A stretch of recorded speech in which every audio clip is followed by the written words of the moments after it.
Vaping has helped thousands, if not millions of people quit smoking. Not only have they proven to be a safer alternative to traditional tobacco products, but these devices can also help reduce their daily nicotine intake. The big question is, just how much safer is vaping over cigarettes? The reason why we're making a video like this is because a new survey that just surfaced reveals that 45% of the United States still believe that vaping is just as harmful as smoking. What's even crazier is that 9.9% of the general population actually believe that vaping is worse than smoking. This is up from 1.3% back in 2012, so it looks like the fear-mongering and anti-vaping propaganda reached enough Facebook feeds to really make an impact. There have been countless studies done on vaping done by reputable scientists to support the fact that vaping is a safer alternative to cigarettes. The government of Canada even states it on the official canada.ca webpage that vaping is less harmful than smoking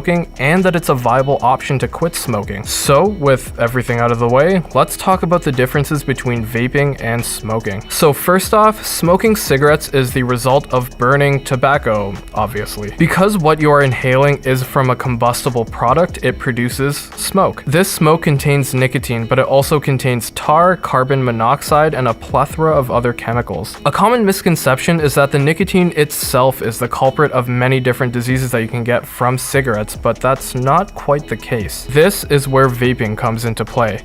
Because there isn't any combustion in vape products, you aren't inhaling smoke, rather an aerosolized product to what we know as vapor. Rather than burning the hundreds of ingredients in cigarettes, you're aerosolizing 4 ingredients with vaping. When it comes to e-liquid, which is what you put in a vape, you have 3 main ingredients with an optional 4th. Those 3 main ingredients are vegetable glycerin, propylene glycol, and your flavoring. The optional 4th ingredient is nicotine, and you can get a variety of nicotine strengths from high to none at all. While we're on the topic of nicotine itself is a chemical that our body naturally wants to get rid of. Our bodies build up a tolerance to nicotine, which is why whenever you have your first vape or cigarette of the day, you get a rush of nicotine as your body has essentially expelled everything out of your system overnight. Where the difference between vaping and smoking come into play is that cigarettes have certain chemicals that will actually break down your resistance to nicotine to really give you a rush of nicotine. This is a big reason as to why cigarettes are incredibly